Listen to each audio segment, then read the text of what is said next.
ദൈവനാമത്തിന് മഹത്വമുണ്ടാകട്ടെ. ഇന്നത്തെ പ്രഭാതത്തിലെ നമ്മുടെ ഒന്നിച്ചുള്ള ചിന്തയ്ക്കായി ലഭിച്ചിരിക്കുന്ന വേദഭാഗം യാക്കോബ് അപ്പോസ്തലൻ എഴുതിയ ലേഖനം 2-ാം അധ്യായം 5-ാം വാക്യം. പ്രിയ സഹോദരന്മാരെ, കേൾപ്പീൻ. ദൈവം ലോകത്തിൽ ദരിദ്രരായവരെ വിശ്വാസത്തിൽ സമ്പന്നരും തന്നെ സ്നേഹിക്കുന്നവർക്ക് വാഗ്ദത്തം ചെയ്ത രാജ്യത്തിൻ്റെ അവകാശികളുമാക്കേണ്ടതിന് തിരഞ്ഞെടുത്തില്ലയോ?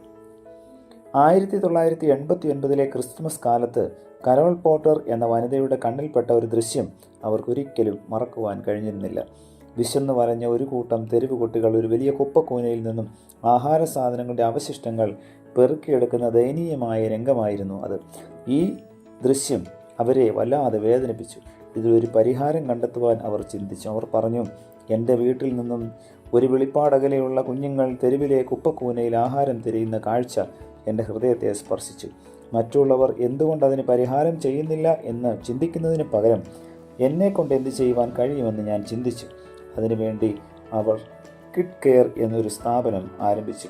സേവന സന്നദ്ധരായ ഒരുപറ്റം യുവതി യുവാക്കളുടെ സഹായം മൂലം ആയിരക്കണക്കിന് ദരിദ്ര ഭവനങ്ങളിൽ സൗജന്യമായി ആഹാരം എത്തിച്ചു കൊടുക്കുവാൻ അവർക്ക് കഴിഞ്ഞു.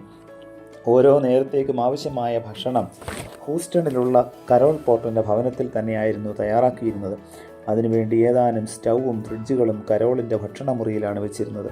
ഈ സംരംഭത്തിനായി ഓരോ മാസവും വേണ്ടിവന്ന $50,000 മുഴുവനും സംഭാവനയായി ലഭിക്കുകയായിരുന്നു. ഈ മഹത്തായ സംരംഭത്തെക്കുറിച്ച് ചോദിക്കുമ്പോൾ കരോൾ ഇപ്രകാരം പറഞ്ഞു, ആ പാവപ്പെട്ട കുഞ്ഞുങ്ങളുടെ മുഖത്തേക്ക് നോക്കുക. ഞങ്ങൾ അവർക്ക് ആഹാരം മാത്രമല്ല നൽകുന്നത്, ഞങ്ങൾ അവർക്ക് പ്രതീക്ഷയും ജീവിത മൂല്യങ്ങളും നൽകുന്നു. അവർ സ്നേഹിക്കുവാൻ കൊള്ളാവുന്നവരാണെന്ന് അവരെ ഞങ്ങൾ ബോധ്യപ്പെടുത്തുന്നു. അവരത് വിശ്വസിച്ച് തുടങ്ങുമ്പോൾ തീർച്ചയായും അവർക്കൊരു നല്ല ഭാവി ഉണ്ടാകും. പ്രിയമുള്ളവരെ, ക്രിസ്മസിൻ്റെ സന്തോഷം പരസ്പരം പങ്കുവയ്ക്കുന്ന നമുക്ക് ഈ വർഷത്തെ ക്രിസ്മസിലൂടെ സമൂഹത്തിലെ ദരിദ്രരായവർക്കും അധകൃതരായവർക്കും പീഡന അനുഭവിക്കുന്നവർക്കും പ്രതീക്ഷയും ജീവിത മൂല്യങ്ങളും നൽകുവാൻ സാധിച്ചാൽ നമ്മുടെ സന്തോഷം പരിപൂർണമായി എന്ന് പറയുവാൻ സാധിക്കും. ക്രിസ്തുവിൻ്റെ സ്നേഹം പങ്കുവയ്ക്കുന്നതിൽ ഒരിക്കലും വിമുഖത നാം കാണിക്കുവാനായി ഇടയാകരുത്. പ്രകാരം കർത്താവ് നമ്മെ പഠിപ്പിച്ച രീതിയിൽ സ്നേഹം പങ്കുവയ്ക്കുവാൻ തക്കവണ്ണം ഈ വർഷത്തെ ക്രിസ്മസ് മുഖാന്തരമാകട്ടെ. പ്രാർത്ഥിക്കാം. പ്രിയ കർത്താവെ, നൽകിയ വചനത്തിനായി നന്ദിയുടെ സ്തോത്രം.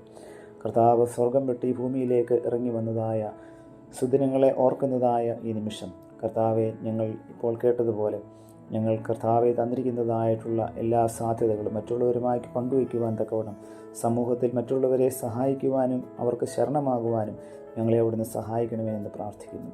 വചനത്താൽ ഞങ്ങളെ ധന്യരാക്കിയതിനായ സ്തോത്രം. യേശുവിൻ്റെ നാമത്തിൽ തന്നെ ആമേൻ.